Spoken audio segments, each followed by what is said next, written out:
ఈరోజు చాలా మంది దేవుడిని ఆలోచన చేసే వాళ్ళు, కానీ ఏవి ఎక్కడ కూడా వేయలను. అందుకే మొదటి పోయిన రెండింతల ఆశీర్వాదం దేవుడు అక్కడికి.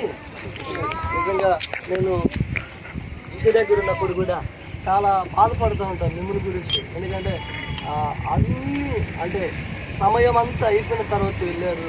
అయ్యా బిడ్డలు ఇల్లు నమ్ముకొని వెళ్ళారు. ఏం ప్రార్థన తన కుటుంబాన్ని ఏం చేసినాడ కట్టింది, మార్చింది. స్థితిగతులు మారిపోయాయి, అప్పులు మారిపోయాయి, పరిస్థితులు మారిపోయాయి, అనుకూలపరచబడ్డారు. నేను స్తోత్రం నిజమా. ఏబు లాస్ట్ పత్రికలో ఉంటుంది, అక్కడ కూడా అంటున్నది దేవుడు నాకు ఏది కూడా ఎక్కువ చేశాడు అన్నాడా లేదండి? దేవుడు ఎక్కడ కూడా నాకు తక్కువ చేశాడు అని అనుకున్నాడా? ఎక్కడ అవమానపరిచాడు అనుకున్నాడా? అనుకోలేదు. నన్ను ఎక్కువగా చేశాడు.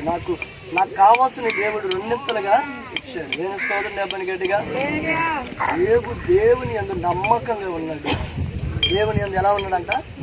నమ్మకంగా ఉన్నాడు. మనం కూడా నమ్ముకుందాం. మనసును నమ్మటానికి కాదు దేవుడు మనం పిలిచింది, మనసును నమ్ముకొని జీవించకండి. అర్థమైందా? ఎవరిని నమ్ముకోవద్దు. ఈ లోకంలో ఎవరిని మనం నమ్ముకోవాల్సిన అవసరం. మన స్నేహితులు, బంధువులను, మన చుట్టూ ఎవరిని మనం నమ్మాల్సిన అవసరం లేదు. నువ్వు నమ్ముకున్న దేవుని నమ్ము, ఖచ్చితంగా దేవునికి సహాయం చేస్తాడు. నేను స్తోత్రం. నువ్వు ఏడున్నా ఏ స్థలంలో ఉన్న దేవుడు ఖచ్చితంగా నీకు సహాయం చేస్తాడు. అర్థమవుతుందా?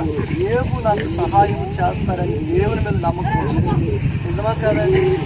అందుకే కదా ఆయన కూడా మరి తన జనాంగముని విడిచిపెట్టి, తన బంధువులను, స్నేహితులు, రక్త సంబంధులను అందరినీ విడిచిపెట్టి వెళ్ళిపోయారు. నాకు ఎవరు సహాయం చేయరని అబ్రహాము, తండ్రి అయిన అబ్రహాము కూడా దేవుడు ఎదురు చేస్తూ వెళ్ళాడు. ఎలా ఏంటంటే అన్ని జనులకు విశ్వాసులుగా మార్చుకున్నాడు. నేను అంటాను, మీకు అందరికీ దేవుడు ఒక మేలు చేయబోతున్నాడు. ఈ మాటల ద్వారా దేవుడు మీ అందరికీ సహాయం చేయబోతున్నాడు. ఒక గొప్ప కార్యం మీ జీవితంలో చేయబోతున్నాడు. త్వరలో మీరు ఇంటికి రాబోయేలోపు దేవుడు ప్రతిఫలం మీకు సహాయం చేయను గాక, మంచి జీవనంతో నింపును గాక. ఏబును ఆశీర్వదించినట్లు మిమ్మల్ని కూడా ఆశీర్వదించును గాక. అప్రియమైన దేవుని బిడ్డలారా, ఏబు దేవుని మాట విన్నాడు. మనము కూడా దేవుని మాట వింటాం. దేవుడు ఏది చెబితే అది మనం చేద్దాం. దేవుడు ఎలా మాట్లాడతాడో మనకు తెలియదు. ఈ మాటలు దేవుడే మాట్లాడుతాడు, నేను మాట్లాడుతున్నాను. దేవుడి పరిశుద్ధాత్మ దేవుడు మనతో మాట్లాడుతున్నాడు. కలవరాలు మన జీవితాల్లో ఉండకూడదు. అందుకంటాడు, నా బిడ్డలు అన్నటికీ నిరాశ చెందరు, దిగులు పడరు, దుఃఖములో ఉండరు. ఎందుకంటే దేవుడు ప్రతినిత్యం మనం ఏం చేస్తున్నాడట? పోషిస్తూ ఉన్నాడు. అరుణోదయం లేచి దేవునికి మనం ప్రార్థన చేయాలి. దేవునికి మనం ఆలకించాలి, వినిపించాలి. అర్థమవుతుందా?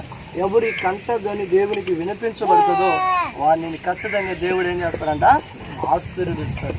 నిజమా కాదండి? నిజమా కాదా? దేవుడు మనందరినీ కూడా తన హస్తంతో ఆశీర్వదించి బలపరచునుగాక. కళ్ళ వచ్చి ప్రార్థన చేసుకుందాం. ఇస్సాకును బట్టి ప్రార్థన చేస్తున్నా, బలపరచుని దీవించమని అడుగుతున్నా. కృపతో నింపండి. అలాగే ఇక్కడ ప్రతి కుటుంబాలకు కూడా ఈ ఆత్మతో నింపి కనికరించి దీవించమని అడుగుతున్నా. ఆ ప్రార్థనకు ప్రతిఫలం తెచ్చి బంధువుల చుట్టూని కంచి వేయండి.